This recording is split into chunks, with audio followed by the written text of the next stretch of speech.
Un mot sur Laurent Berger. Il est placé très haut dans l'échelle des valeurs par une partie des médias, par l'intelligentsia, peut-être par vous. Est-ce que son accord, que semble frénétiquement chercher le gouvernement, en tout cas le président de la République, est absolument indispensable? En 2010, je le rappelais tout à l'heure dans notre conversation, Laurent Berger n'a pas signé la réforme. On est dans une situation totalement paradoxale.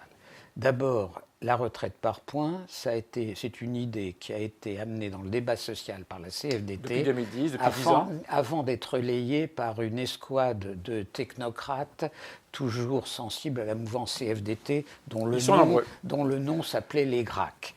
Donc c'est quand même difficile de faire la réforme contre celui qui en a été le promoteur. Deuxièmement, ce qui est clair, c'est que les relations entre Laurent Berger et le pouvoir, depuis 2 ans, fonctionnent sur un malentendu. Le malentendu est très simple. La gauche ou le centre-gauche a voulu voir en réalité en Emmanuel Macron le successeur de Michel Rocard. Or, rien n'est plus faux.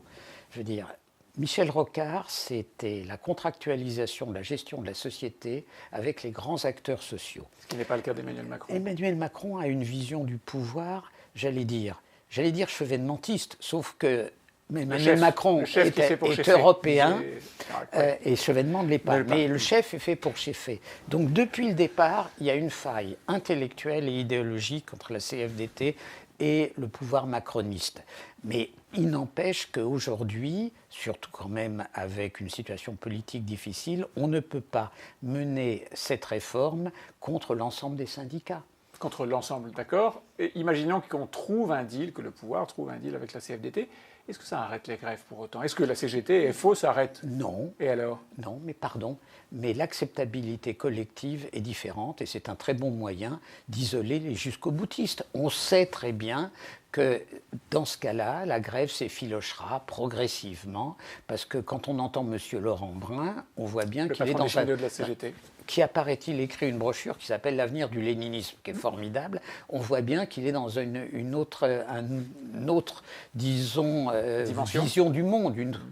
Mais de ce point de vue, il faut l'isoler. Donc, un accord avec... On parle toujours de la CFDT, mais il y a un autre syndicat pas négligeable, qui est l'UNSA. Un accord avec les deux... de métro et de train. Mais oui, un accord avec les deux me paraît de l'ordre du raisonnable.